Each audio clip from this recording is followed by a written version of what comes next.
আমি জেলের যে সেলে বন্দি ছিলাম উনি ছিলেন সেই সেলের গার্ড। প্রচণ্ড মার খেয়ে আমার খুব তৃষ্ণা পেত। পিপাসায় কাতরে আমি যতবার জল জল বলে আর্তনাদ করতাম ততবার উনি আমার সমস্ত শরীরে প্রস্রাব করে দিতেন। দীর্ঘ ২৭ বছর জেল খাটার সময় নেলসন ম্যান্ডেলা সূর্য কি জিনিস চোখে দেখেননি।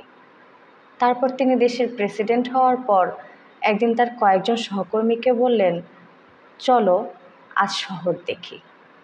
৪ দেয়ালের ভেতর বন্দি থেকে জীবনের দীর্ঘ সময় কেটে গেল। এখন নিজের শহরটি কেমন হয়েছে নিজের চোখে না দেখলেই নয়।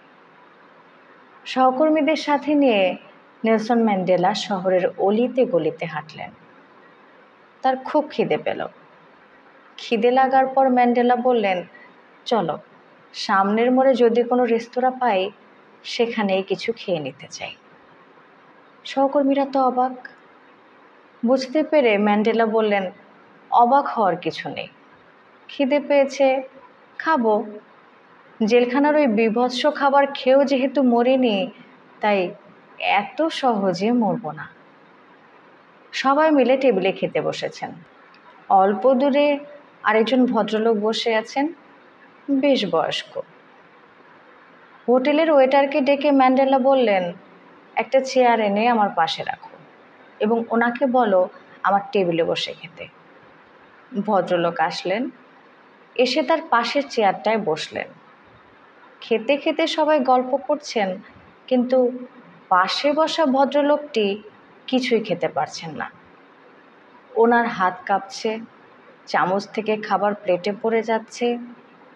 ম্যান্ডেলার সহকর্মীদের একজন বললেন, আপনি মনে হয় অসুস্থ। ভদ্রলোক চুপচাপ রইলেন, কিছুই বললেন না। ম্যান্ডেলা নিজ হাতে ওনাকে খাবার খাইয়ে দিলেন এবং ওয়েটারকে ডেকে বললেন, ওনার খাবার বিলটা আমরা পরিশোধ করব। খাবার শেষে সেই বয়স্ক ভদ্রলোক বিদায় নেওয়ার জন্য প্রস্তুত হলেন, কিন্তু সবাই অবাক চোখে দেখল লোকটি ভালো করে দাঁড়াতে বা হাঁটতে পারছে না, শরীরে কাঁপুনি ক্রমবর্ধমান। ম্যান্ডেলা নিজ হাতে ওনাকে উঠে দাঁড়াতে সাহায্য করলেন এবং সহকর্মীদের একজনকে বললেন ওনাকে দরজা পর্যন্ত এগিয়ে দিয়ে আসতে। সহকর্মীদের মধ্যে আরেকজন বললেন, এত অসুস্থ শরীর নিয়ে উনি বাড়ি পৌঁছাতে পারবেন তো? এই সময় ম্যান্ডেলা বলতে শুরু করলেন, আসলে উনি অসুস্থ না। আমি জেলের যে সেলে বন্দি ছিলাম উনি ছিলেন সেই সেলের গার্ড। প্রচণ্ড মার খেয়ে আমার খুব তৃষ্ণা পেত। পিপাসায় কাতরে আমি যতবার জল জল বলে আর্তনাদ করতাম ততবার উনি আমার সমস্ত শরীরে প্রস্রাব করে দিতেন। আজ আমি দেশের প্রেসিডেন্ট।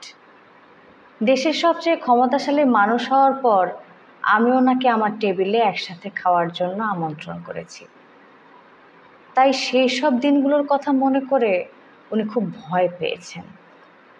কিন্তু ক্ষমতাবান হয়েই ক্ষমতাহীন মানুষকে শাস্তি দেয়া তো আমার আদর্শের পরিপন্থী। এটা আমার জীবনের এথিক্সের অংশ নয়। তাই শাস্তি পাওয়ার পরিবর্তে উনি ভালোবাসা পেয়েছেন। আমার মুখে আর শরীরে উনি প্রস্রাব করেছেন, কিন্তু ওনার মুখে আমি খাবার তুলে দিয়েছি। আমি আপনাদের যেমন প্রেসিডেন্ট তেমনি ওনারও প্রেসিডেন্ট। প্রতিটি নাগরিককে সম্মান জানানো আমার নৈতিক দায়িত্ব।